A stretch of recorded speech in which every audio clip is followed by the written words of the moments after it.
TAT મેન્સની તૈયારી કરતા તમામ મિત્રો તેમજ ધોરણ 10નો જો કોઈ વિદ્યાર્થી આ વિડીયો જોતું હોય તો તેઓ સર્વનું અથર્વ સ્ટડીમાં સ્વાગત છે. આજે આપણે ધોરણ 10માં સાયન્સમાં ચેપ્ટર નંબર 1 જોવાના છે, રાસાયણિક પ્રક્રિયાઓ અને સમીકરણો. પરંતુ આની પહેલાં આપણે ધોરણ 9 ગણિતમાં ચેપ્ટર નંબર 6 રેખાઓ અને ખૂણાઓ જોઈ લીધું છે. તો જો કોઈ મિત્રોએ એ ચેપ્ટર ના જોયું હોય તો તેના વિડીયોઝની લિંક ડિસ્ક્રિપ્શનમાં હશે, જોઈ લેજો. આજે આપણે ચેપ્ટર 1ની બેઝિક માહિતી જોવાના છે અને સાથે મોસ્ટ આઈએમપી 4 લોંગ ક્વેશ્ચન જોવાના છે 5 માર્ક્સના, જેની સાથે તમારા શોર્ટ ક્વેશ્ચન પણ તૈયાર થઈ જશે. એટલે કે 5 માર્ક્સનો ક્વેશ્ચન કરીએ અને તમારે તૈયારી પણ આ જ રીતે કરવાની છે.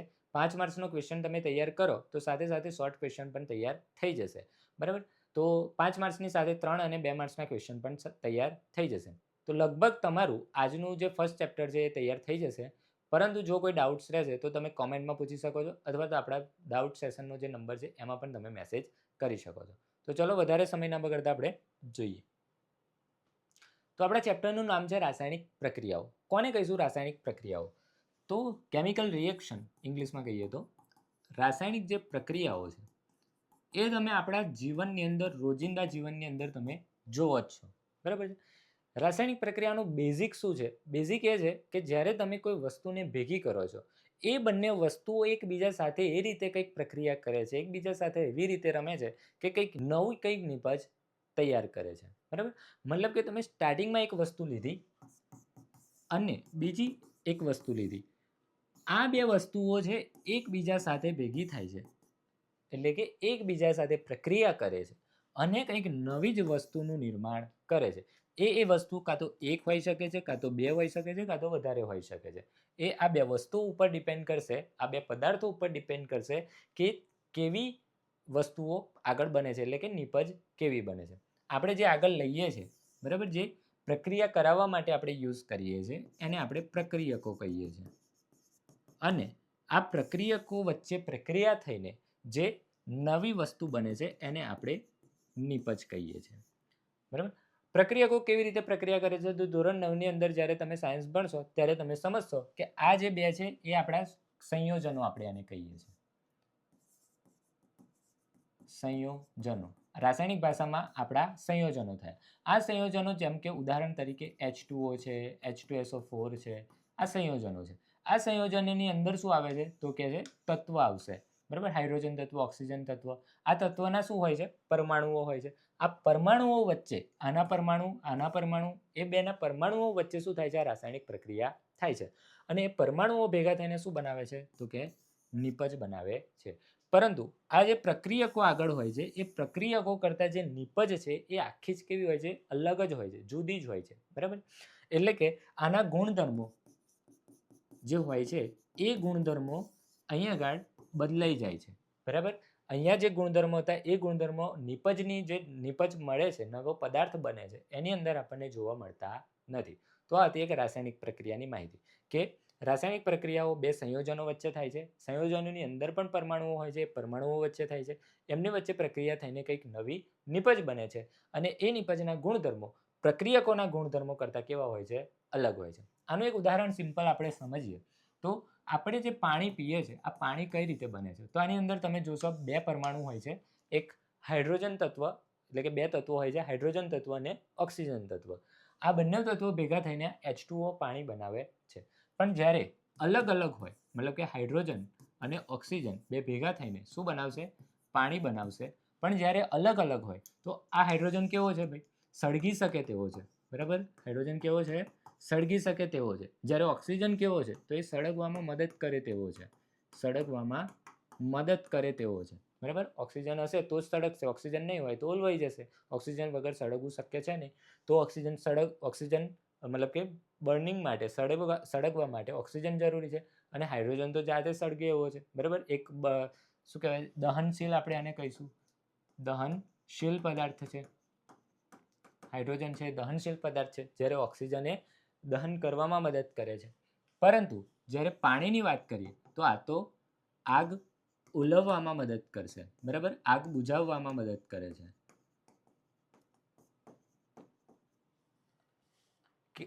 હાઇડ્રોજન જે છે એ આગ બુઝાવવામાં મદદ કરે છે. તો આનો ગુણધર્મ શું હતો? સળગવું. આનો સળગવામાં મદદ કરી, પણ પાણીનો એના કરતાં સાવ વિરુદ્ધ ગુણધર્મ જોવા મળે છે.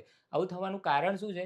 તો આનો પરમાણુ આના પરમાણુ સાથે પ્રક્રિયા કરે છે અને પ્રક્રિયા કરીને કંઈક નવો પદાર્થ બનાવે છે. હવે નવો છે તો ઓબ્વિયસલી એના ગુણધર્મો પણ શું હોવાના? અલગ હોવાના.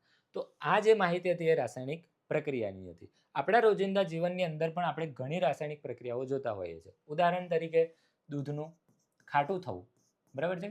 એની અંદર બેક્ટેરિયા આવી જાય છે, પ્રક્રિયા કરે છે વાતાવરણ સાથે, અને દૂધ ખાટું થઈને શું બની જાય છે? દહીં બની જાય છે. બરાબર? દહીં આપણને ખાટું લાગે છે. એની અંદર લેક્ટોબેસિલસ નામના બેક્ટેરિયા હોય છે જે આ દહીં બનાવવામાં મદદ કરે છે. તો દૂધ ખાટું થવું, દહીં બનવું, પછી આપણે અથાણું નાખીએ છીએ, કેરીનું અથાણું નાખીને બીજા દિવસ આપણે ખાઈએ છીએ? ના, થોડા દિવસો એને મૂકી રાખવું પડે છે. કેમ કે એની વચ્ચે પ્રક્રિયા થતી હોય છે, રાસાયણિક પ્રક્રિયા, જે થોડી ધીમી છે. જે રાસાયણિક પ્રક્રિયાઓ હોય છે ને એ અલગ અલગ હોય છે. અમુક બહુ ફાસ્ટ હોય, અમુક બહુ સ્લો હોય, અમુક અતિશય સ્લો હોય, મતલબ કે વર્ષો થઈ જાય. જેમ કે પેટ્રોલ ડીઝલ આપણે જોઈએ છે તો એ પણ રાસાયણિક પ્રક્રિયાથી જ મળે છે, પરંતુ એ બહુ સ્લો છે, બરાબર છે? એટલા માટે જ ખૂટી જાય એવો સ્ત્રોત છે. તો અમુક રાસાયણિક પ્રક્રિયાઓ જલ્દી થઈ જાય, અમુક રાસાયણિક પ્રક્રિયાઓ આ 1 દિવસમાં થઈ જાય છે, બરાબર? 1 કે 1.5 દિવસની અંદર.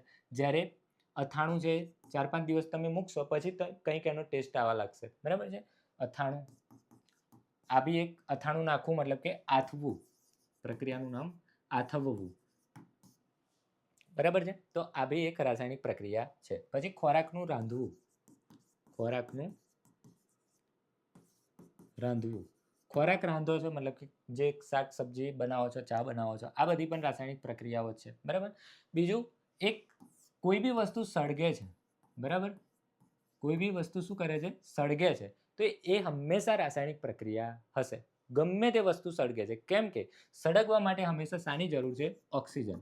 અને તમે કોઈ બી પદાર્થ લઈ લો, એને સળગવા માટે ઓક્સિજનની જરૂર છે. અને આ બંને સળગશે ને એટલે કંઈક નવો જ પદાર્થ અહીંયા તૈયાર થશે. માટે કોઈ બી વસ્તુ બંધ થાય છે, સળગે છે, બરાબર? દહન થાય છે કોઈ બી વસ્તુનું, તો એ હંમેશા રાસાયણિક પ્રક્રિયા કહેવાશે. બીજું, ખોરાકનું રાંધવું અને ખોરાકનું પાચન થવું. આ પણ એક રાસાયણિક પ્રક્રિયા છે. આપણા શરીરની અંદર, પ્રાણીઓના શરીરની અંદર જે આપણે ખોરાક ખાઈએ છીએ એની અંદર હાઇડ્રોક્લોરિક એસિડ છે, ઉત્સેચકો છે, બધું ભેગું થાય છે અને એ ખોરાકનું પાચન કરે છે. તો એ પણ એક શું છે? રાસાયણિક પ્રક્રિયા છે. પછી બીજું છે દૂધમાંથી દહીં બનવું, અથાવવું, ખોરાકનું રાંધવું, ખોરાકનું પાચન થવું. અને બીજી એક રાસાયણિક પ્રક્રિયા છે, ઉદાહરણ તરીકે ક્ષારણ. આપણે જોયું હશે, બરાબર છે? કાટ લાગવો, ચાંદી, સોનું, ચાંદીને કાટ નહીં પણ ચાંદીનું જ્યારે ક્ષારણ થાય છે મતલબ કે ચાંદી ઉપર કાળો રંગ જામી જાય છે, બરાબર? કોપરનું ઓક્સિડેશન થવું મતલબ કે કોપર ઉપર ઓક્સિજનનું એક લેયર આવી જાય છે, મતલબ કે કોપર ઓક્સિજન સાથે પ્રક્રિયા કરીને કોપર ઓક્સાઇડનું એક લેયર બનાવી દે છે. તો એ બધું પણ ક્ષારણની અંદર તમે લઈ શકો છો. બીજું, એક આપણે ક્ષારણની સાથે સાથે તમે ખોરાક, જે તેલવાળા પદાર્થો છે, બરાબર, જેની અંદર તેલ હોય, તળેલા પદાર્થો છે, એ તમે થોડો ટાઈમ રાખશો ને તો બી બગડી જશે, મતલબ કે એમાંથી અલગ સ્મેલ આવશે, એનો ટેસ્ટ બગડી જશે, બરાબર? એ ખોરાકનું શું થાય છે? તો કંઈક ઓક્સિજન સાથે શું થાય છે? પ્રક્રિયા થાય છે. એ પણ શું છે? એક રાસાયણિક પ્રક્રિયા છે. તો આવી આપણે રોજિંદા જીવનમાં ઘણી બધી પ્રક્રિયાઓ જોઈએ છે, બરાબર? રાસાયણિક પ્રક્રિયાઓ. પરંતુ આ રાસાયણિક પ્રક્રિયાઓને હવે હું એમ કહું છું કે ભાઈ પાણી છે, મારે હવે આ H2O ની પ્રક્રિયા મારે લખવી હોય તો હું એવું કહીશ, જે હાઇડ્રોજન વાયુ છે એ પાણી સાથે ઓક્સિજન સાથે પ્રક્રિયા કરે છે, ઓક્સિજન સાથે પ્રક્રિયા કરીને પાણી બનાવે છે, આવું કહીશ? ના, બરાબર? અહીંયા પછી એવું કહીશ કે હાઇડ્રોજન આ વાયુ છે, ઓક્સિજન વાયુ છે. આટલું લાંબુ લખવું પોસિબલ છે નહીં, કેમ કે આપણી દુનિયાની અંદર તો બહુ ઘણી બધી અબજો રાસાયણિક પ્રક્રિયાઓ થાય છે, બરાબર? એ બધાને આપણે ભણવા માટે ને એને સમજવા માટે આપણે બધી વાક્યોમાં એને બતાવી શકતા નથી. તો એના સોલ્યુશન માટે આપણે શું યુઝ કરીએ છીએ? રાસાયણિક સમીકરણો, બરાબર છે? તો રાસાયણિક સમીકરણોની અંદર આપણા ચેપ્ટરનું બીજું નામ રાસાયણિક પ્રક્રિયાઓ પછી રાસાયણિક સમીકરણો. રાસાયણિક સમીકરણો, જેમ કીધું એમ કે વાક્યોની અંદર બહુ લાંબી થઈ જાય, એટલે એને શોર્ટમાં, સંક્ષિપ્તમાં લખવા માટે આપણે શું યુઝ કરીએ છીએ? રાસાયણિક સમીકરણો યુઝ કરીએ છીએ, બરાબર છે? તો ઉદાહરણ તરીકે આપણે એક શાબ્દિક સમીકરણ લખવું હોય તો આ રીતે લખીએ છીએ: હાઇડ્રોજન પ્લસ ઓક્સિજન જે પ્રક્રિયા થઈને આપણને આપે છે પાણી. આ એક શાબ્દિક રાસાયણિક સમીકરણ થયું, પરંતુ આ બી હજુ બહુ લાંબુ છે ને આમાં બહુ માહિતી આપણને મળતી નથી. આપણને એટલી જ ખબર પડે છે કે શું પ્રક્રિયા કરે છે ને શું બને છે, બરાબર. તો આની અંદર પણ વધારે માહિતી એડ કરવા માટે ને આને શોર્ટ કરવા માટે આપણે આના જે સંયોજનો છે અથવા તો જે પરમાણુઓ છે એની આપણે શું યુઝ કરીએ છીએ, શું વાપરીએ છીએ, સંજ્ઞાઓ વાપરીએ છીએ, બરાબર. તો હાઇડ્રોજનની સંજ્ઞા આપણે H2 લઈએ, ઓક્સિજનની સંજ્ઞા આપણે O2 લઈએ અને પાણીની સંજ્ઞા આપણે H2O લઈએ, બરાબર છે. તો હવે હાઇડ્રોજન જે ઓક્સિજન છે H2O છે, આમાં તમને આના કરતાં વધારે માહિતી મળશે. ઉદાહરણ તરીકે અહીંયા 2 હાઇડ્રોજન પરમાણુ આપણે વાપર્યા છે, અહીંયા 2 ઓક્સિજન વાપરે છે, અહીંયા એવી ખબર પડતી નથી, બરાબર. અહીંયા H2O પાણી બને છે તો એની અંદર હાઇડ્રોજન 2 છે ને ઓક્સિજન 1 છે. હવે થોડી વધારે માહિતી મળી. આને વધારે માહિતીપ્રદ બનાવવા માટે આને એ પણ એડ કરીએ કે આ જે હાઇડ્રોજન છે એ કઈ અવસ્થામાં પ્રક્રિયામાં ભાગ લે છે.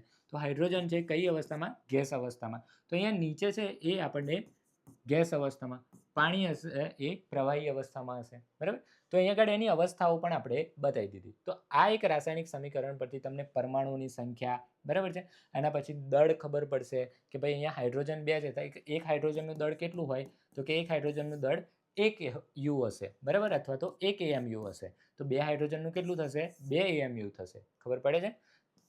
એ જ રીતે ઓક્સિજન છે, પાણી છે, એના કઈ અવસ્થા છે એ આપણે બતાવીએ છીએ. આ અવસ્થાઓ પ્રવાહી માટે આપણે વાપરીએ છીએ L સંજ્ઞા, સ્મોલ l. એ રીતે વાયુ માટે આપણે વાપરીએ છીએ સ્મોલ g. એ જ રીતે આપણે સોલિડ એટલે કે ઘન અવસ્થા માટે આપણે વાપરીએ છીએ સ્મોલ s. અને એક બીજી અવસ્થા આવે છે જલીય અવસ્થા, બરાબર. જલીય અવસ્થા એટલે કે કોઈ પદાર્થની અંદર પાણીની હાજરી હોય તો એ જલીય અવસ્થા કહેવાશે. તો એને આપણે AU વડે દર્શાવીએ છીએ, બરાબર. આ લિક્વિડ છે, આ ગેસ છે, આ સોલિડ છે, અને આ એક્વેયસ આને આપણે કહીએ છીએ ઇંગ્લિશમાં, એટલે એને AU વડે દર્શાવીએ છીએ. તો આ એકદમ રાસાયણિક સમીકરણ તૈયાર થયું કે જે વધારે માહિતી આપે છે. પરંતુ આ રાસાયણિક સમીકરણ શું સાચું છે પૂરેપૂરું? પણ ના, બરાબર. રાસાયણિક સમીકરણ તો છે, સાચું છે, પરંતુ શું સંપૂર્ણ સાચું છે? ના. કેમ કે આને સમતોલિત કરવું જરૂરી છે. સમતોલિત કેમ કરવું જરૂરી છે? રાસાયણિક સમીકરણને કેમ સમતોલિત કરવું જરૂરી છે? આ રીતે ના ચાલે. સમતોલિત એટલે શું, બરાબર, તો એ થોડું સમજીએ. સમતોલિત કરવું એટલા માટે જરૂરી છે કેમ કે આપણે એક દળ સંચયનો નિયમ આવે છે, દળ સંચયનો નિયમ. શું છે દળ સંચયનો નિયમ? તો દળ સંચયનો નિયમ એવું કહે છે કે જ્યારે કોઈ બી રાસાયણિક પ્રક્રિયા થાય છે તો એની અંદર પરમાણુઓ ભાગ લે છે, બરાબર છે. પણ એ પરમાણુઓ હંમેશા પ્રક્રિયકો અને નિપજની અંદર સરખા હોય છે. મતલબ કે કહેવાનો મતલબ કે આ H2 છે, આ O2 છે અને પાણી બને છે. તો આની અંદર જેટલા હાઇડ્રોજન હશે એટલા જ આની અંદર હાઇડ્રોજન હોવા જોઈએ. આની અંદર જેટલા ઓક્સિજન હશે એટલા જ આની અંદર ઓક્સિજન હશે. કેમ પરમાણુઓ સરખા જોઈએ? કેમ કે પરમાણુની સંખ્યાનો આધાર સીધો કોની જોડે કનેક્ટેડ છે? એના દળ સાથે. જેટલા પરમાણુ વધારે હશે એટલું એનું દળ વધશે, જેટલા પરમાણુ ઓછા થશે એટલું દળ એનું ઓછું થશે. એટલે કે બંને બાજુ પરમાણુની સંખ્યા કેવી હોવી જોઈએ? સમતોલિત, એટલે કે સરખી હોવી જોઈએ. આ પરમાણુઓની સંખ્યાને સમતોલિત કરવી એ જ આપણું રાસાયણિક સમીકરણને સમતોલિત કરવું છે, બરાબર. તો અહીંયા હાઇડ્રોજનના પરમાણુ 2 છે, અહીંયા ઓક્સિજનના પરમાણુ 2 છે, પણ અહીંયા જો ઓક્સિજન ખાલી 1 છે. તો હવે આનું આપણે દળ સંચય કહીએ તો મતલબ કે દળ સંચયનો નિયમ શું કહે છે કે પ્રક્રિયકોનું દળ અને નિપજોનું દળ બંને કેવું હશે? નિપજોનું દળ બંને સરખું હશે, બરાબર છે. બંને એકબીજાથી ઇક્વલ હશે. બંનેમાં કોઈ ફરક હોવો જોઈએ નહીં. એ દળ સંચયનો નિયમ છે. એટલે કે દળનું ના તો સર્જન થાય, દળનો ના તો વિનાશ થાય. દળનું માત્ર એક સ્વરૂપમાંથી બીજા સ્વરૂપની અંદર રૂપાંતર થશે. એટલે કે અહીંયા એક સંયોજન અલગ હતું, એક તત્વ અલગ હતું, મતલબ કે એક પરમાણુ સંયોજનો અલગ હતા ટૂંકમાં. એ સંયોજનો અહીંયા આગળ એક અલગ સંયોજન બનાવે છે, પરંતુ એમના દળ બંને બાજુ પ્રક્રિયકો અને નિપજમાં રાસાયણિક સમીકરણની અંદર દળ કેવા રહે છે? સમતોલિત રહે છે. મતલબ કે એની અંદરથી દળનો વિનાશ નહીં થતો કે એની અંદર દળનું સર્જન નહીં થતું. જેટલું પહેલાં હતું એટલું જ પછી હશે. આ છે દળ સંચયનો નિયમ, બરાબર છે. બેઝિક માહિતી એની. તો પ્રક્રિયકોનું અને નિપજોનું દળ સમતોલિત કરવા માટે આપણે એના પરમાણુઓની સંખ્યા સમતોલિત કરવી પડે છે પરમાણુઓની સંખ્યા સંતુલિત કરવી પડે છે. કેમ પરમાણુઓની સંખ્યા સંતુલિત કરવી પડે? તો હમણાં જ જોયું એ રીતે હાઇડ્રોજનનું દળ કેટલું છે? એક હાઇડ્રોજન હોય તો એનું 1 યુ છે. ઓક્સિજનનું દળ તો કહે છે એક ઓક્સિજન હોય તો એનું 16 યુ છે. કાર્બનનું એક કાર્બન હોય તો એનું 12 છે. બરાબર? તો અહીંયા આગળ જો અહીંયા ઓક્સિજન હાઇડ્રોજન છે, 2 હાઇડ્રોજન છે, તો આનું દળ કેટલું થયું? 2 થયું. પ્લસ આ અહીંયા 2 ઓક્સિજન છે, એક ઓક્સિજન હોય તો કેટલું હોય? 16 હોય. તો અહીંયા 2 ઓક્સિજનનું કેટલું થવાનું? 32 થવાનું. તો આ બાજુ ટોટલ દળ કેટલું થયું? તો કે 32 ને 33 34 થયું. બરાબર? હવે આ બાજુ ગણો કેટલું છે? હાઇડ્રોજનનું 2 છે, ઓક્સિજનનું 16 છે, તો 16 17 ને 18. આ બાજુ કેટલું થયું? 18 જ થાય છે. બરાબર? આપણે તો દળ સંચયના નિયમ પ્રમાણે કે પ્રક્રિયકો અને નિપજોનું દળ કેવું હોવું જોઈએ? સરખું હોવું જોઈએ. પણ અહીંયા તો માત્ર 34 ને આ બાજુ 18 થાય છે. એ ચાલશે નહીં. તો એના માટે આપણે શું કરવું પડે? એને સમતોલિત કરવું પડે. તો અહીંયા H2+O2 ને આપણે સમતોલિત કરવા માટે અહીંયા આગળ તમારે આગળ ભણવાના છે, અલગ અલગ સોપાન ભણવા પડશે. બરાબર? પણ અહીંયા જસ્ટ એમને સમતોલિત કરી દઈએ તો અહીંયા આગળ 2 હાઇડ્રોજન છે, 2 ઓક્સિજન છે, અહીંયા આગળ 2 ઓક્સિજન કરવા હતા થઈ ગયા, પણ અહીંયા હાઇડ્રોજન કેટલા થઈ ગયા? 4. તો અહીંયા આગળ બીજા 2 મૂકી દે એટલે 4 હાઇડ્રોજન થઈ ગયા. હવે ગણીએ તો આ 4 અને આ 32. બરાબર? અને અહીંયા આગળ આ 4 હાઇડ્રોજન અને 2 ઓક્સિજન એટલે 32. તો થઈ ગયું બંને બાજુ સરખું. 32 ને 4 36, આ બાજુ પણ 32 ને 4 36. આ રીતે આપણે રાસાયણિક સમીકરણ સમતોલિત કરવાના છે. બીજું આપણે રાસાયણિક પ્રક્રિયાઓ જે જોઈ એના અલગ અલગ પ્રકાર છે. બરાબર? એ આપણે ભણવાના છે. તો પહેલો પ્રકાર છે સંયોગીકરણની પ્રક્રિયા છે, સંયોગીકરણની પ્રક્રિયા. બીજી છે આપણી વિઘટનની પ્રક્રિયા. ત્રીજી છે આપણી વિસ્થાપનની પ્રક્રિયા. ચોથી છે દ્વિવિસ્થાપનની પ્રક્રિયા. બરાબર? અને પાંચમી છે રેડોક્સ પ્રક્રિયા.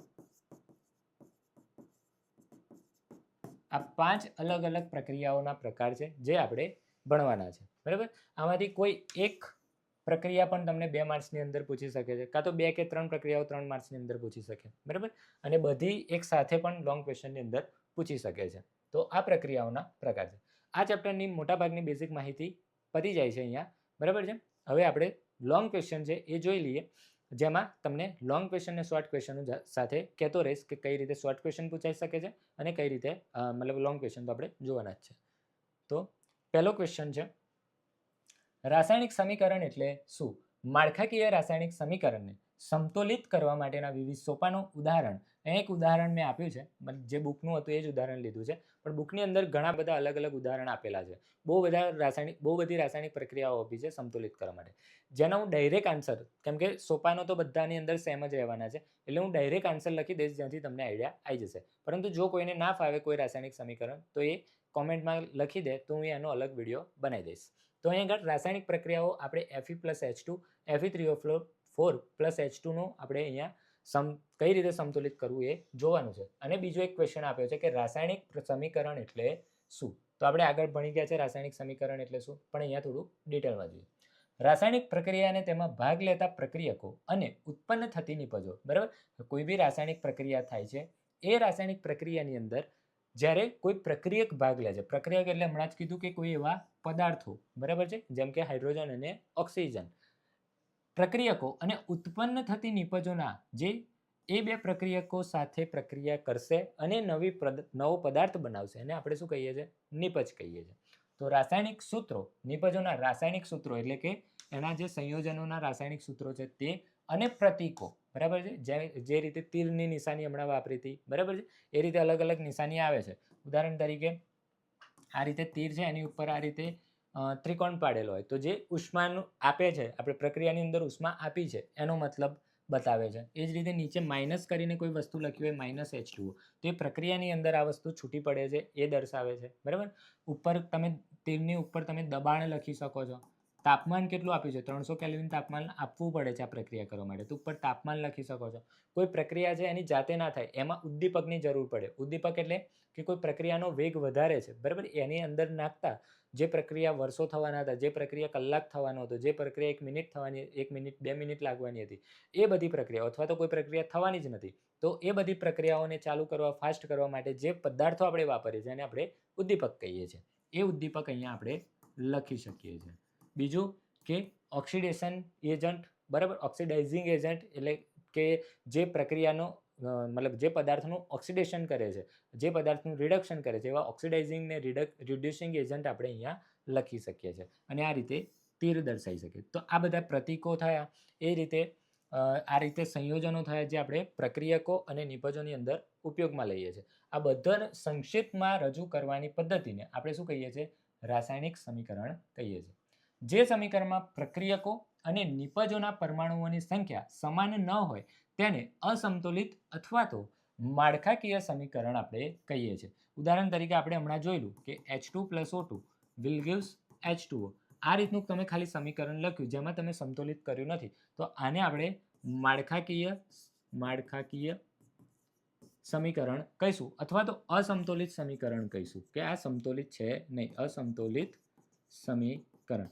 તમારે એક્ઝામની અંદર મોટાભાગે સંતુલિત સમીકરણ લખવાનો ટ્રાય કરવો, બરાબર છે, અને સાથે પેલી જે અવસ્થાઓ પ્રવાહી છે કે વાયુ છે કે પછી જલીય છે એ અવસ્થાઓ પણ સાથે દર્શાવવી. ત્યાર પછી દળ સંચયનો નિયમ આપણે વાત કરી લીધી કે દળ સંચયના નિયમ મુજબ તેને સમતોલ કરવું ફરજિયાત છે. રાસાયણિક સમીકરણ સમતોલ કરવાના સોપાનો હીટ એન્ડ ટ્રાયલ પદ્ધતિ. આપણે જે સમતોલિત કરીએ છીએ કઈ પદ્ધતિ, આ જે સોપાનો આપેલા છે કઈ પદ્ધતિના છે? તો હીટ એન્ડ ટ્રાયલ પદ્ધતિ. હીટ એન્ડ ટ્રાયલ પદ્ધતિથી આપણે કરી શકીએ છીએ. અહીં આપણે આ એક્ઝામ્પલનું સમતોલિત કરવાનું છે.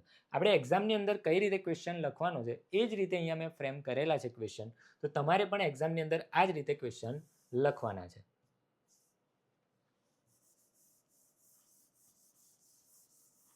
આ રીતે તમારે એક પેરેગ્રાફ ઉપર સમજાવું થોડું રાસાયણિક પ્રક્રિયાઓ કોને કહેવાય, બરાબર. આની અંદર તમે બીજું બી એડ કરી શકો છો, જેમ કે તીરની ઉપર આ જે વસ્તુ આપણે ઉદ્દીપક છે કે રિડ્યુસિંગ એજન્ટ છે, ઓક્સિડાઇઝિંગ એજન્ટ છે, દબાણ છે, તાપમાન છે, તે તમે દર્શાવી શકો છો. પ્રક્રિયકો હંમેશા ડાબી બાજુ લખાય છે, નિપજો હંમેશા જમણી બાજુ લખાય છે. તીરની નિશાની પ્રક્રિયાની દિશા દર્શાવે છે. આ બધું પણ તમે આની અંદર એડ કરી શકો છો, બરાબર. આના સિવાય બીજી એક નોટ્સ એપ્લિકેશનની અંદર મૂકેલી હશે જેની અંદર થોડું લોંગમાં લખેલું હશે. અહીંયા આપણે જસ્ટ ક્વેશ્ચનને અનુરૂપ લખેલું છે, બરાબર. બાકી થોડું લોંગ આ જ ક્વેશ્ચન હશે સેમ, પણ થોડું લોંગમાં લખેલું છે, એટલે કે તમે આમાંથી અમુક વસ્તુ ભૂલી બી જાઓ છો તો બી તમારા ક્વેશ્ચનની લેન્થ જેટલી જોઈએ એટલી તૈયાર થઈ જશે. તો એ પણ તમે વાંચી શકો છો. તો જોઈએ હીટ એન્ડ ટ્રાયલ પદ્ધતિ, બરાબર. સોપાન નંબર 1 આપણે અલગથી સમજીએ છીએ, પછી આને વાંચી લઈશું. તો Fe + H2O Fe3O4 અહીંયા આપણે સમીકરણ છે Fe + H2O will gives Fe3O4 + H2 gas નીકળે છે. આને આપણે સંતુલિત કરવું છે. તો જોઈએ સોપાન નંબર 1. સોપાન 1 શું કહે છે કે આ જે બી રાસાયણિક સમીકરણ તમને આપ્યું છે સર્વપ્રથમ એની ઉપર તમારે શું કરવાનું છે? ખાનું બનાવવાનું છે, બરાબર. એ હું શોર્ટમાં લખું છું કે ખાનું બનાવવું. આ જે રાસાયણિક સમીકરણ છે Fe + H2O will gives Fe3O4 + H2. આ બધા જ જે સંયોજનો છે એ સંયોજનો રાસાયણિક સૂત્રો જે છે એ બધા જ સૂત્રો પર આપણે શું કરવાનું છે? એક ખાનું બનાવી દેવાનું છે, બરાબર. આ ખાનું બનાવવાનો મતલબ શું છે કે આ જે બોક્સ બનાવ્યું તમે ખાનું બનાવ્યું એની અંદર તમારે કોઈ બી ચેન્જ કોઈ બી બદલાવ કરવાનો છે નહીં, બરાબર છે. આની અંદર કોઈ બી તમારે જેટલા બી સોપાનો લખો છો સંતુલિત કરવા માટે આ બોક્સની અંદર કોઈ બદલાવ કરવાનો નથી. આની બહાર તમે કંઈ બી સંખ્યા મૂકી શકશો. પછી છે બીજું સોપાન નંબર 2 શું કહે છે?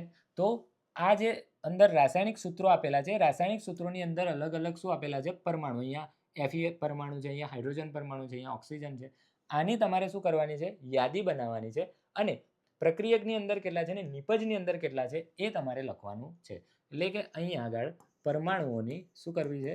પરમાણુઓની યાદી બનાવવી. પરમાણુઓની યાદી બનાવવી, બરાબર છે. તો જોઈએ પહેલું છે એક Fe છે, બીજો છે હાઇડ્રોજન છે અને ત્રીજો છે ઓક્સિજન છે. લખી દીધું. હવે પ્રક્રિયકોની અંદર કેટલા છે એ લખવાનું, પ્રક્રિયકો, અને નિપજોની અંદર પણ કેટલા પરમાણુ છે એ અલગથી લખવાનું, બરાબર. આ રીતે એક તમારે ટેબલ બનાવવું. થોડું સારું દોરવું મારા કરતાં. Fe આયન પ્રક્રિયકની અંદર કેટલું છે? તો કે પ્રક્રિયકની અંદર 1 છે. હાઇડ્રોજન નિપજની અંદર કેટલા છે? Fe 3 છે. હાઇડ્રોજન પ્રક્રિયકની અંદર કેટલા છે? 2 છે. આ બાજુ હાઇડ્રોજન કેટલા છે? 2 છે. અહીંયા ઓક્સિજન કેટલા છે? પ્રક્રિયકની અંદર 1 જ છે, જ્યારે આ બાજુ ઓક્સિજન કેટલા છે? 4 છે. આ રીતે એક યાદી બનાવી દેવાની જ્યાંથી તમને ખ્યાલ આવી જાય કે પ્રક્રિયકોમાં કેટલા પરમાણુ હાજર છે, કયા કયા હાજર છે અને નિપજમાં કેટલા હાજર છે. બરાબર. આ સોપાન નંબર 2. ત્યાર પછી સોપાન નંબર 3. સોપાન નંબર 3 ની અંદર તમે જે યાદી બનાવી છે એની અંદર જોવાનું કે સૌથી વધારે ગેપવાળું, મતલબ કે પ્રક્રિયકો અને નિપજોની અંદર સૌથી મોટું જે તફાવત હોય એવો પરમાણુ કયો છે. તો અહીંયા આપણે જોઈએ તો અહીંયા ઓક્સિજન છે 1 અને 4 છે, અહીંયા પ્રક્રિયક છે 1 અને 3, આયરન છે 1 અને 3 છે, જ્યારે અહીંયા ઓક્સિજન 1 અને 4 છે. તો એ જે સૌથી મોટું તફાવત હોય એને આપણે પહેલા સરળતા માટે, બરાબર, સરળ આપણે સંતુલિત કરવું ઈઝી રહે એટલા માટે આપણે જે સૌથી મોટા તફાવતવાળા પરમાણુ હોય એ આપણે લેવાનું. બરાબર. એટલે કે અહીંયા આગળ એક ઓક્સિજન છે તો અહીંયા આગળ આપણે પહેલા ઓક્સિજનને શું કરીશું? સમતોલિત કરીશું. બરાબર. ઓક્સિજન સમતોલિત કરીશું. ઓક્સિજનને સમતોલિત કરવા માટે અગેન એક બોક્સ બનાવવાનું છે. અહીંયા આગળ તમારે આ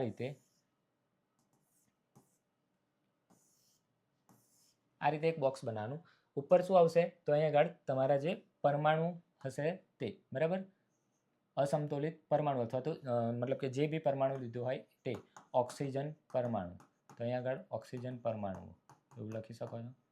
પછી બીજું શું છે? પ્રક્રિયકોમાં, એટલે કે આ જે ઓક્સિજન પરમાણુ છે પ્રક્રિયકોની અંદર કેટલો છે? પ્રક્રિયકોમાં અને નિપજોની અંદર કેટલો છે? નિપજોમાં. બીજું અહીંયા આગળ પહેલા શરૂઆતમાં જ દર્શાવવાનું છે કે શરૂઆતમાં કેટલો હતો?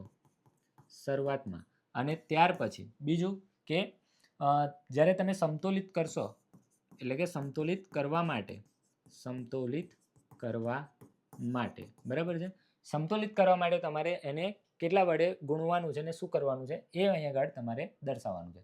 શરૂઆતમાં કેટલા છે? તો અહીંયાથી જોઈને લખી નાખવાનું. અહીંયા પ્રક્રિયકમાં 1 છે, નિપજની અંદર કેટલા છે? 4 છે. બરાબર. સમતોલિત કરવા માટે શું છે? તો અહીંયા ખાલી ગુણાકાર કરવાનો છે તમારે. કઈ બાજુ ગુણાકાર કરશો? તો જે બાજુ ઓછી સંખ્યા છે એ બાજુ ગુણાકાર કરશો. બંને બાજુ સરખી સંખ્યા લાવવાની છે. આ બાજુ કેટલા છે? 4 છે. આ બાજુ 4 લાવવા માટે શું કરવું પડશે? ગુણવું પડશે. તો અહીંયા 1 જોડે 4 વડે ગુણો તો બંને બાજુ કેવા થઈ ગયા? 4 4 થઈ ગયા. બરાબર. આ જ્યાં આગળ તમે ગુણ્યું છે, બરાબર, પ્રક્રિયકમાં ગુણ્યું છે અને એ પરમાણુ જે રાસાયણિક સૂત્રની આગળ હોય, મતલબ કે રાસાયણિક સૂત્રની અંદર હોય ત્યાં આગળ આ 4 તમારે લખવાનું. તો અહીંયા આગળ આપણું જે રાસાયણિક સૂત્ર હતું Fe plus H2O will gives Fe3O4 plus H2. આ રીતનું એક રાસાયણિક સૂત્ર હતું. એની અંદર FeH2O આપણે ઓક્સિજન પરમાણુને સંતુલિત કર્યો છે. પ્રક્રિયકોની અંદર 4 વડે ગુણ્યા છે એટલે કે ટોટલ 4 જવાબ આવે છે. તો આ જે H2O છે એની આગળ આપણે કેટલા મૂકીશું? 4 મૂકી દઈશું. બાકી બધા બોક્સ એમની એમ. બરાબર.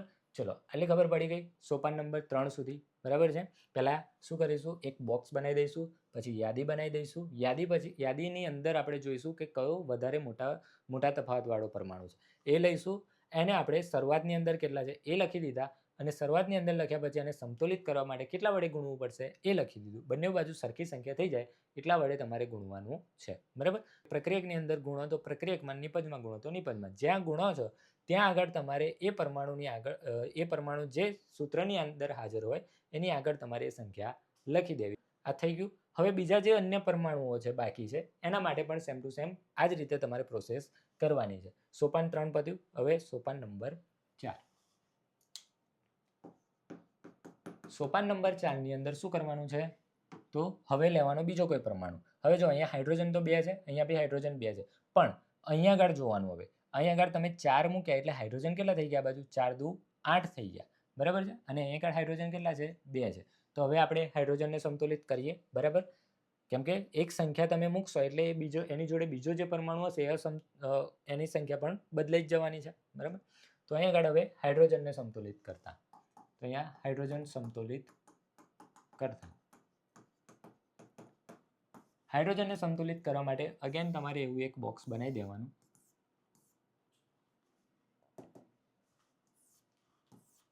બરાબર છે. અહીંયા આગળ હાઇડ્રોજન સંતુલિત કરવા માટે અહીંયા આગળ હાઇડ્રોજન પરમાણુ લખી દો. અહીંયા આગળ શરૂઆતમાં લખી દો. શરૂઆતમાં એની સંખ્યા કેટલી હતી?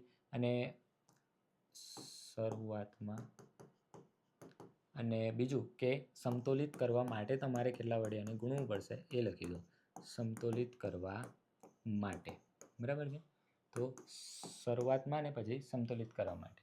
હવે પ્રક્રિયકો માટે એટલે કે પ્રક્રિયકોમાં અને અહીંયા નિપજોમાં, બરાબર. શરૂઆતની અંદર કેટલા હતા? તો આપણે હવે જે આગળનું સમીકરણ આવ્યું ને એ જોવાનું, આ ભૂલી જવાનું. અહીંયા જે સમીકરણ આવ્યું છે જુઓ, અહીંયા શરૂઆતમાં કેટલા છે? 4 દુ 8 છે અને શરૂઆતની અંદર પ્રક્રિયકોમાં કેટલા છે? 2 છે. તો એ લખીએ. અહીં આગળ શરૂઆતમાં કેટલા છે? 8 છે. નિપજની અંદર 2 છે. હવે આપણે શું કરવું છે? સમતોલિત કરવું છે. તો કેટલા વડે ગુણીશું? આ બાજુ 2 છે, આ બાજુ 8 છે.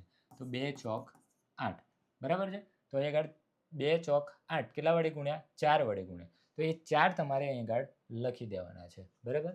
જેટલા વડે ગુણો છો એ તમારે અહીંયા લખી દેવું છે. Fe plus H2O will gives Fe3O4 plus H2, બરાબર. તો અહીં આગળ H2O ને આપણે કેટલા વડે ગુણ્યા હતા? 4 વડે લખી દીધા. અહીં આગળ નિપજની અંદર 4 વડે કોને? હાઇડ્રોજન પરમાણુ. તો હાઇડ્રોજન પરમાણુ ક્યાં છે? આયરો.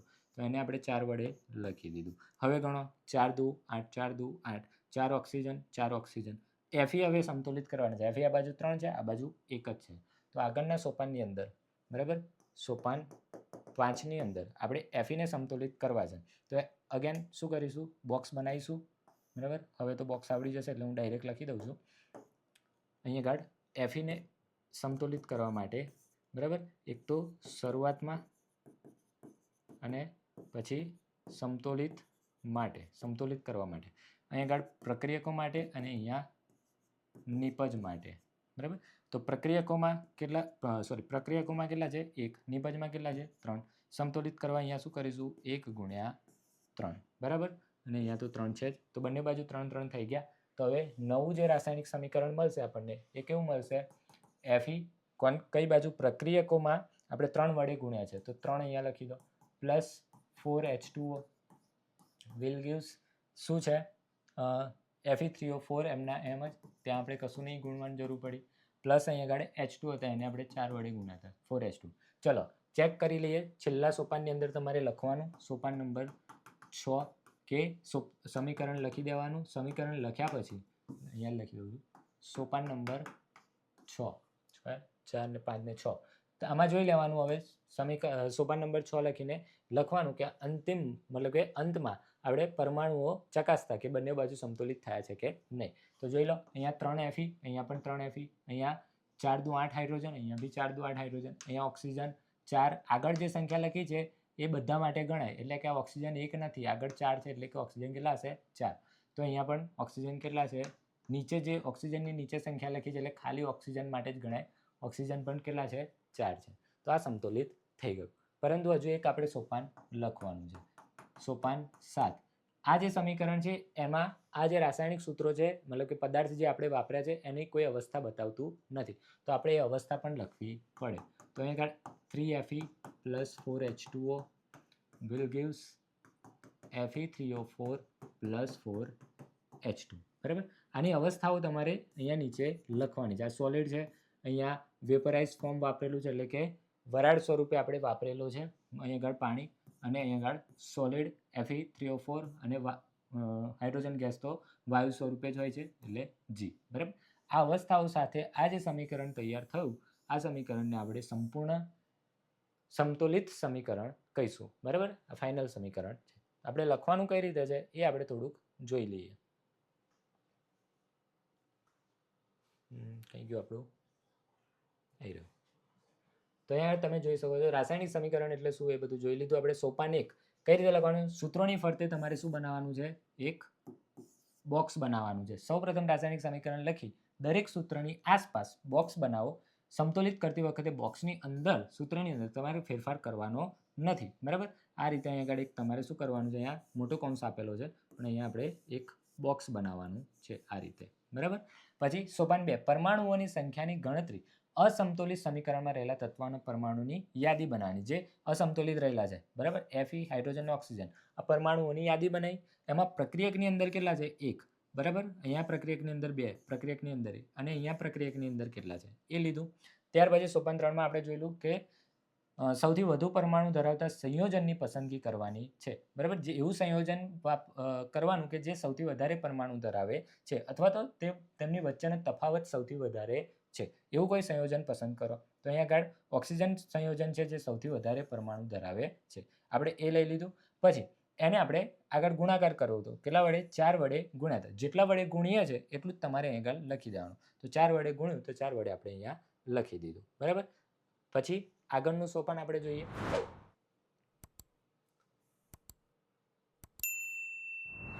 સોપાન નંબર 4, હાઇડ્રોજન પરમાણુ આપણે લીધો હતો. કેમ કે અહીંયા આગળ 4 મૂકે એટલે હાઇડ્રોજન પહેલા બેલેન્સ હતો, સમતોલિત હતો, પણ પછી કેવો થઈ જાય છે? અસમતોલિત થઈ જાય છે. તો હાઇડ્રોજનને સમતોલિત કરવા આપણે કઈ બાજુ? તો કે જમણી બાજુ એટલે કે નિપજ. આ જમણી બાજુ એટલે તમારી કઈ થઈ? નિપજ થઈ. આ નિપજ છે, જમણી બાજુ આવે. અને હંમેશા ડાબી બાજુ શું આવે? પ્રક્રિયક આવે, બરાબર છે. જો તમારે આને અવરું ફેરવવું હોય તો આ તીરની નિશાની પણ તમારે ઊંધી લખવી પડે, પણ મોટાભાગે સમીકરણ હવે આ જ રીતે લખાય છે. જ્યારે બંને બાજુ રિવર્સિબલ રિએક્શન હોય, બંને બાજુ પ્રક્રિયા થતી હોય, ત્યારે તીર આ રીતે આવશે. તો એ આપણે આવતું નથી. નિપજમાં આપણે કેટલા? 4 વડે ગુણીશું એટલે કે બંને બાજુ 8 હાઇડ્રોજન, આ બાજુ પણ 8 હાઇડ્રોજન થઈ જશે. સોપાન નંબર 5માં જે આયન Fe જે હતો એ બાકી હતો, તો અહીંયા આપણે 3 વડે ગુણીશું. કઈ બાજુ? જમણી બાજુ 3 Fe છે અને ડાબી બાજુ માત્ર 1 Fe છે. તો એને આપણે 3 વડે ગુણીને ડાબી બાજુ પણ કેટલા? 3 Fe કરી દીધા, બરાબર. પછી સોપાન નંબર 6, અંતિમ ચકાસણી કરવી. બંને તરફના પરમાણુઓની ગણતરી કરો, બરાબર. બંને બાજુ પરમાણુઓની ગણતરી આ રીતે કરી તો બંને બાજુ સરખા પરમાણુ નીકળે છે. તો પછી રાસાયણિક સમીકરણ કેવું છે? સમતોલિત છે.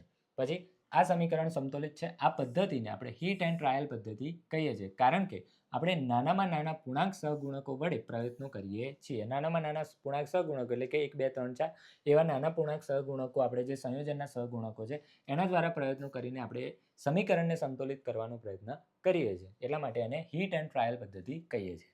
પછી છે સોપાન નંબર 7, ભૌતિક અવસ્થાઓ દર્શાવી, બરાબર. ભૌતિક અવસ્થાઓ એટલે આપણે જે કીધું એમ, ઘન હોય તો સ્મોલ s, પ્રવાહી હોય તો સ્મોલ l, વાયુ હોય તો સ્મોલ g અને જલીય દ્રાવણ માટે એક્વિયસ એટલે કે એક્યુ આપણે વાપરવાનું છે. અંતિમ સમીકરણ આપણને આ રીતે મળશે. છેલ્લે કૌંસની અંદર બધી અવસ્થાઓ દર્શાવી દેવી, બરાબર.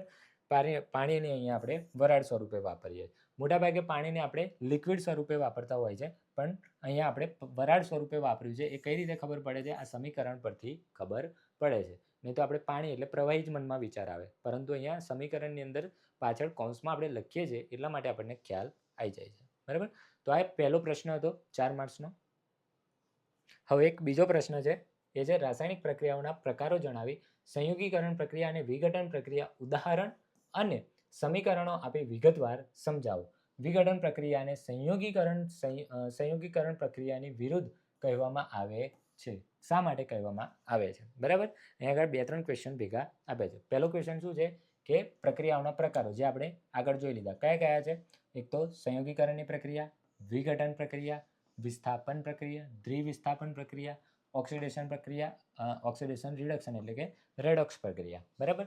તો આ 5 મુખ્ય પ્રકારો છે રાસાયણિક પ્રક્રિયાઓના, બરાબર. મોટાભાગે આવી પ્રક્રિયાઓ તમને જોવા મળશે. આ પ્રક્રિયાની અંદર ઘણી બધી પ્રક્રિયાઓ આવે. તો પહેલી છે સંયોગીકરણ પ્રક્રિયા, બરાબર. Combination reaction. સંયોગીકરણ નામ પરથી તમને ખબર પડી જાય, સંયોગ થાય છે, ભેગા થાય છે, બરાબર. સંયોગીકરણ એટલે શું? ભેગું થવું. ઉદાહરણ તરીકે આ રીતે A અને B 2 પ્રક્રિયક હતા. 2 પ્રક્રિયક ભેગા થઈને એક નવો પદાર્થ બનાવે છે, પણ કેવો બનાવશે? માત્ર એક જ, બરાબર. 2 અથવા તો 2 કરતાં વધારે પ્રક્રિયકો ભેગા થાય છે અને માત્ર ને માત્ર એક જ નિપજ આપે છે તમને, તો એને આપણે સંયોગીકરણ પ્રક્રિયા થઈશું. 2-3 વસ્તુ ભેગી કરી અને નિપજ માત્ર એક જ મળી તો આપણે એને સંયોગીકરણ પ્રક્રિયા કહીશું. એની વ્યાખ્યા આવી રહી, જે રાસાયણિક પ્રક્રિયામાં 2 કે ત્યાંથી વધુ પ્રક્રિયકો વચ્ચે, બરાબર, 2 અથવા તો 2 થી વધારે પ્રક્રિયકો વચ્ચે પ્રક્રિયા થઈને માત્ર એક જ નિપજ બનતી હોય તેને સંયોગીકરણ પ્રક્રિયા કહે છે, બરાબર. એક જ નિપજ બનશે. અહીંયા ખાસ યાદ રાખવું, પ્રક્રિયકો 2 કરતાં વધુ હોઈ શકે, 2 પ્રક્રિયકો હોઈ શકે, પરંતુ નિપજ ખાલી ને ખાલી કેટલી હશે? એક જ, બરાબર. નિપજ માત્ર એક જ હશે. સામાન્ય માળખું એનું આપણે લખ્યું એ રીતે. ઉદાહરણ, તો ઉદાહરણ ખાસ યાદ રાખવું, બરાબર છે.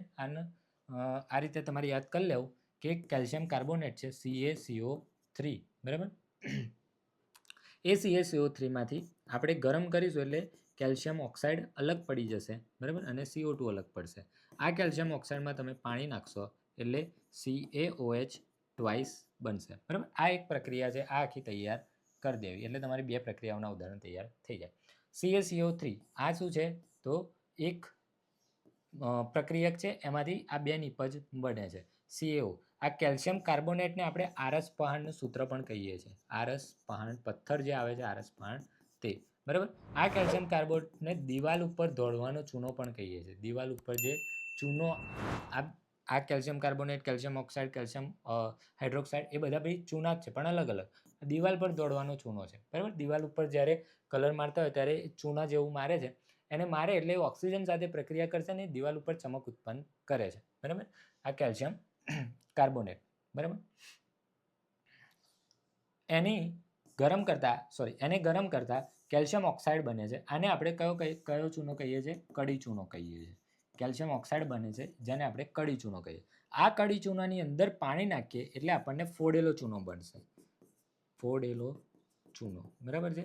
તો આ 3 ચૂના છે, મતલબ કે 3 પદાર્થ છે અલગ અલગ. એક જ પ્રક્રિયાથી તમને 2 પ્રક્રિયાઓના ઉદાહરણ તૈયાર થઈ જાય. આ છે એ વિઘટન પ્રક્રિયા થાય છે અહીંયા, અને આ છે એ સંયોગીકરણની પ્રક્રિયા થાય છે, બરાબર. વિઘટન અને સંયોગીકરણ બંને વિરુદ્ધ પ્રક્રિયાઓ જ છે. તો આ અહીંયા બંને પ્રક્રિયાઓ તમને જોવા મળશે. તો અહીંયા આગળ ઉદાહરણમાં આપણે કડી ચૂનો એટલે કે કેલ્શિયમ ઓક્સાઇડ લીધો છે, એની પાણી સાથેની પ્રક્રિયા, બરાબર. આટલી જે પ્રક્રિયા છે એ આપણી સંયોગીકરણની પ્રક્રિયા છે, બરાબર. આટલી જે પ્રક્રિયા છે તે સંયોગીકરણની પ્રક્રિયા છે. પુષ્કળ પ્રમાણમાં ઉષ્મા ઉત્પન્ન થાય છે, બરાબર. જ્યારે તમે પાણી જોયું હશે ઘરે, જ્યારે કલર મારતા હોય ત્યારે ચૂનો નાખે તો ચૂનાની અંદર જ્યારે પાણી નાખે ને એની અંદરથી વરાળ ઉત્પન્ન થતી હોય, કાં તો જે પાત્રની અંદર નાખ્યું હોય માટલું કે એવું વાપરે છે, બરાબર, માટીનું વાસણ જેની અંદર કેમ કે સ્ટીલ એવું વાપરે તે ગરમ થઈ જાય તો એ પાત્ર પણ ગરમ થઈ જાય છે અને ફોડેલો ચૂનો બને છે. એની અંદરથી બધી જે ગરમી છે, જે ઉષ્મા છે એ બધી બહાર નીકળી જાય છે અને ફોડેલો ચૂનો બને છે.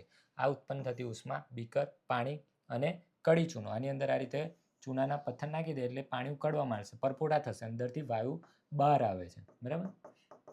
અચ્છા, તમને એક વસ્તુ કહેવાની રહી ગઈ કે કોઈ બી રાસાયણિક પ્રક્રિયા થાય છે તો એ રાસાયણિક પ્રક્રિયા થાય છે એવી તમને ખબર કઈ રીતે પડે? તો કે રાસાયણિક પ્રક્રિયા થવા માટે તમારે એને સમજવા માટે એટલે કે જાણવા માટે 4 વસ્તુ છે. એક, રંગમાં પરિવર્તન આવે, રંગ પરિવર્તન થાય. કદાચ 2 માર્ક્સની અંદર પણ પૂછી શકે અથવા 1 માર્ક્સની અંદર પૂછી શકે. રંગ પરિવર્તન આવે, કાં તો વાયુ ઉત્પન્ન થતો હોય, જે બી પ્રક્રિયામાં વાયુ ઉત્પન્ન થતો હોય. ત્રીજું છે રંગ પરિવર્તન, વાયુ ઉત્પન્ન થતો હોય, ત્યારબાદ એમાંથી વાયુ ઉત્પન્ન થાય, એની અવસ્થા બદલાય, અવસ્થામાં પરિવર્તન, બરાબર. કોઈ રંગ પરિવર્તન થાય, વાયુ ઉત્પન્ન થાય, અવસ્થામાં પરિવર્તન અને હમણાં જોયું એમ એના તાપમાનમાં ફેરફાર થાય, તાપમાન ફેરફાર થાય, બરાબર. આ 4 વસ્તુ છે. આ 4 વસ્તુથી તમે કહી શકો કે આની અંદર રાસાયણિક પ્રક્રિયા થાય છે કે નહીં. બાકી એ ભૌતિક પ્રક્રિયા હશે, બરાબર. ભૌતિક પ્રક્રિયા, જો ભૌતિક પ્રક્રિયા વિશે જાણવું હોય તો ભૌતિક પ્રક્રિયા 9મા ધોરણની અંદર તમે ભણશો કે ભૌતિક પ્રક્રિયા છે એની અંદર કોઈ નવો પદાર્થ બનતો નથી, બરાબર. ભૌતિક પ્રક્રિયાને તમે કોઈ પ્રક્રિયાથી, જે ભૌતિક પ્રક્રિયા છે એને મતલબ કે મિશ્રણ થવું, બરાબર, એને તમે કોઈ પ્રક્રિયાથી અલગ કરી શકો છો, એને આપણે ભૌતિક પ્રક્રિયા કહીશું, રાસાયણિક પ્રક્રિયા છે નહીં. બરફનું પાણીમાં રૂપાંતર થવું, બરાબર, એ પણ એક ભૌતિક પ્રક્રિયા છે. અવસ્થાની અંદર પરિવર્તન આવે છે પરંતુ એની અંદર કોઈ જે બરફ હતો એ પણ H2O હતો અને પાણી બને છે એ પણ H2O છે. બંનેના ગુણધર્મો પણ સેમ જ છે, બરાબર. અહીંયા કોઈ નવો પદાર્થ બનતો નથી અને ભૌતિક પ્રક્રિયાઓ કહીએ. આપણે જોઈએ આપણું પાછું અહીંયા આગળ આ જે હતી એ સંયોગીકરણની પ્રક્રિયા હતી કે કેલ્શિયમ ઓક્સાઇડની અંદર તમે પાણી નાખશો, બરાબર, એટલે કેલ્શિયમ ઓક્સાઇડ અને પાણી બંને ભેગા થઈ જશે અને એક કેલ્શિયમ હાઇડ્રોક્સાઇડ પદાર્થ બનાવે છે અને એક જ કેલ્શિયમ હાઇડ્રોક્સાઇડ એક જ નિપજ બને છે. એટલા માટે આને સંયોગીકરણની આપણે પ્રક્રિયા કહીએ છીએ, બરાબર. એ જ રીતે વિઘટન પ્રક્રિયા, વિઘટન પ્રક્રિયા કોને કહીએ છીએ? તો એનાથી વિરુદ્ધ પ્રક્રિયા છે, સંયોગીકરણ કરતાં વિરુદ્ધ છે. પેલામાં 2 કે ત્યાંથી વધુ પ્રક્રિયકો હતી અને એક નિપજ બનતી હતી. અહીંયા એના કરતાં ઊંધું કરીએ તો શું થાય કે અહીંયા 2 કે ત્યાંથી વધુ નિપજો છે અને માત્ર એક જ પ્રક્રિયક બને છે, બરાબર. મતલબ કે એક જ પ્રક્રિયક છે, એક જ પ્રક્રિયક છે, એક જ પ્રક્રિયકમાંથી ઘણી બધી નિપજો બને છે. પહેલામાં એક જ નિપજ બનતી હતી, પ્રક્રિયકો ઘણા બધા હતા. અહીંયા આગળ એક જ પ્રક્રિયક છે અને નિપજો ઘણી બધી બનશે, 2 બનશે અથવા 2 કરતાં વધારે બનશે. એને આપણે વિઘટનની પ્રક્રિયા કહીએ છીએ, ઇંગ્લિશમાં કહીએ તો ડીકમ્પોઝિશન રિએક્શન. જે રાસાયણિક પ્રક્રિયામાં એક જ પ્રક્રિયક તૂટીને, એટલે કે પ્રક્રિયક કેવો છે, એક જ છે, તૂટીને બે કે તેથી વધુ સરળ નિપજો સામાન્ય પદાર્થ મળે, સરળ નિપજ બને છે, તેને વિઘટન પ્રક્રિયા કહે છે. બરાબર, સામાન્ય માળખું પહેલા કરતા ઊંધું, આ જે A પ્લસ બીથી એ બી બનતું હતું, અહીંયા એ બીમાંથી એ પ્લસ બી બનશે. ઉદાહરણ તરીકે હમણાં જ મેં કીધું એમ ચૂનાનો પથ્થર CaCO3 સોલિડ હોય છે, એ લીધું, એમાં અંદર આપણે શું આપી, ગરમી, અને ગરમ કરીશું, એને ઉકાળીશું તો આપણને શું મળશે, કેલ્શિયમ ઓક્સાઇડ મળશે. આપણે જે ગરમી આપી છે ગઈ કઈ, તો આ કેલ્શિયમ ઓક્સાઇડની અંદર, એની અંદર છે. બરાબર, એટલા માટે જ્યારે આની અંદર આપણે પાણી નાખીએ છીએ તો એ બધી ગરમી ક્યાં નીકળી જાય છે, બધી બહાર નીકળી જાય છે. બરાબર, ખબર પડી? અહીંયા આગળ આપણે પહેલાં ગરમી આપી એટલે એનું શું થયું, આ કેલ્શિયમ કાર્બોનેટનું વિઘટન થઈ ગયું, એમાંથી બે પ્રોડક્ટ અલગ બની ગઈ, બે નિપજ અલગ બની ગઈ, CaO કેલ્શિયમ ઓક્સાઇડ અને કાર્બન ડાયોક્સાઇડ બે અલગ થઈ ગઈ. અને આ કેલ્શિયમ ઓક્સાઇડની અંદર આપણે જે આને ગરમી આપેલી, એ બધી ગરમી છે અંદર, એટલે એની અંદર જ્યારે પાણી નાખ્યા છે તો એનું શું થઈ જાય છે, સંયોગીકરણ થઈને, સંયોગીકરણ પ્રક્રિયા થઈને એની અંદરથી ગરમી બધી બહાર નીકળી જાય છે. તો આની અંદર તમે બે વસ્તુ જોઈ કે જ્યારે વિઘટન પ્રક્રિયા થાય છે ને તો એની અંદર તમારે ગરમી એટલે કે ઉષ્મા આપવી પડે છે, જ્યારે સંયોગીકરણની પ્રક્રિયા થાય છે ને તો એમાંથી ઉષ્મા બહાર નીકળે છે. બરાબર, તો અહીં આગળ જે એક ક્વેશ્ચન હતો કે સંયોગીકરણ પ્રક્રિયાની વિરુદ્ધ શા માટે છે. બરાબર, વિઘટન પ્રક્રિયા સંયોગીકરણની પ્રક્રિયાની વિરુદ્ધ શા માટે છે, તો આપણે એક કહી શકીએ કે ઉર્જાનો એક તો મેન તફાવત છે અને બીજો બંધારણીય તફાવત છે. બંધારણીય તફાવત કઈ રીતે કે જે સંયોગીકરણ છે એમાં સંયોગ થાય, ભેગા થાય છે. બરાબર, બે જે અલગ અલગ પદાર્થો છે ભેગા થાય છે, જ્યારે વિઘટન પ્રક્રિયા છે એ ભેગા પદાર્થ મતલબ કે એક સંયોજન હતું એમાંથી શું પડે છે, છૂટા પડે છે. તો આ બંધારણીય તફાવત છે. બરાબર, બે કે તેથી વધુ પદાર્થો જોડાઈને એક નવો પદાર્થ બનાવે છે, જ્યારે વિઘટનમાં એક પદાર્થ તૂટી જાય છે અને બે કે વધુ પદાર્થોમાં શું થાય છે, વિભાજિત થાય છે. બરાબર, અલગ અલગ પદાર્થમાં વિભાજિત થાય છે. ઉર્જાનો તફાવત જોઈએ તો મોટાભાગની સંયોગીકરણની પ્રક્રિયાઓ હશે. બરાબર, બધી જ નહીં પણ મોટાભાગની, લખવાનું મોટાભાગની, કેમ કે બધી જ પ્રક્રિયાઓ સરખી હોતી નથી. એ જ રીતે વિઘટન પ્રક્રિયાઓ પણ. તો મોટાભાગની સંયોગીકરણ પ્રક્રિયાઓ ઉષ્માક્ષેપક છે. ઉષ્માક્ષેપક પ્રક્રિયા કોને કહીશું, તો જે પ્રક્રિયાઓની અંદર ઉષ્મા શું થાય છે, ઉત્પન્ન થાય છે.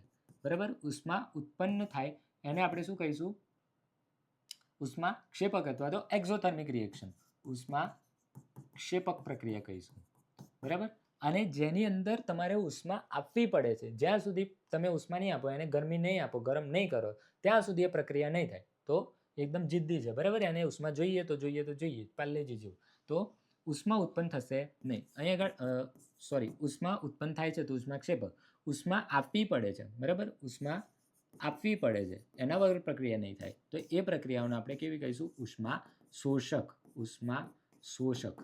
બરાબર, શોષે છે, ઉષ્માનું શોષણ કરે છે. બરાબર, શોષે ત્યારે જ એ પ્રક્રિયા થાય. તો ઉષ્મા આપવી પડે, ઉષ્માને શોષણ કરે અને ઉષ્મા શોષક પ્રક્રિયા કહીશું.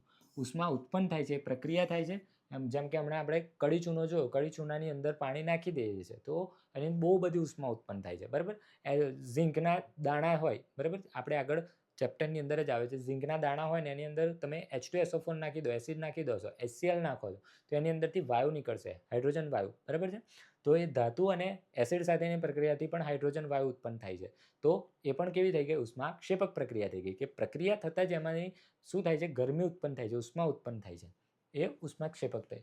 ઉષ્મા શોષક એટલે કે તમારે કઈ વસ્તુ સળગાવી છે તો એને શું કરવું પડશે, ઉષ્મા આપવી પડશે. તો સળગવું એ ઉષ્મા શોષક પ્રક્રિયા છે, એટલે કે સળગી જશે, સળગાની પ્રક્રિયા. બરાબર, તો એ ઉષ્મા શોષક, પણ સળગે છે પદાર્થ તો એ ઉષ્મા ક્ષેપક થઈ ગઈ, કેમ કે એમાંથી શું મળે છે, તમારે એમાંથી ઉર્જા મળે છે. બરાબર, એ જ રીતે અહીં આગળ આપણે એક બીજું જોયું કે કેલ્શિયમ કાર્બોનેટ, એને તમારે ઉષ્મા આપવી પડે છે. બરાબર, એ વિઘટન પ્રક્રિયા છે, ઉષ્મા આપશો ત્યારે જ એનું વિઘટન થાય છે. તો એ કેવી પ્રક્રિયા થઈ ગઈ, ઉષ્મા શોષક પ્રક્રિયા થઈ ગઈ.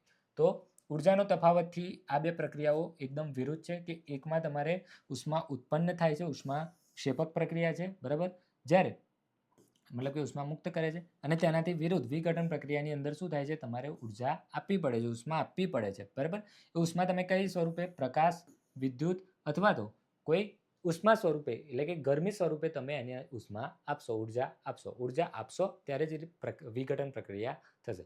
તો આ બીજો ક્વેશ્ચન હતો તમારો. આની અંદરથી તમારા શોર્ટ ક્વેશ્ચન પહેલો જે ક્વેશ્ચન હતો એની અંદરથી શોર્ટ ક્વેશ્ચન પૂછી શકે કે રાસાયણિક સમીકરણ સમજાવો. રાસાયણિક સમીકરણ એટલે શું અને એને સમતોલિત કરવા કેમ જરૂરી છે? એક આવો ક્વેશ્ચન આવી શકે છે, બરાબર. અથવા તો ખાલી કોઈ રાસાયણિક સમીકરણ આપ્યું હોય અને એને કહે કે સમતોલિત કરો, તો એ 3 માર્ક્સની અંદર ક્વેશ્ચન આવી શકે છે. આજે બીજો હતો ક્વેશ્ચન, એની અંદર ખાલી સંયોગીકરણ કે ખાલી વિઘટન પ્રક્રિયા તમને 2 કે 3 માર્ક્સની અંદર પૂછી શકે છે. આ વિડીયોને આપણે અહીંયા એન્ડ કરીએ છીએ કેમ કે બહુ લાંબો વિડીયો થઈ ગયો છે. આનો જે બીજો પાર્ટ છે, ત્રીજો અને ચોથો ક્વેશ્ચન છે, એ આ વિડીયોના ડિસ્ક્રિપ્શનની અંદર લિંક મૂકેલી હશે, ત્યાંથી તમે જોઈ લેજો.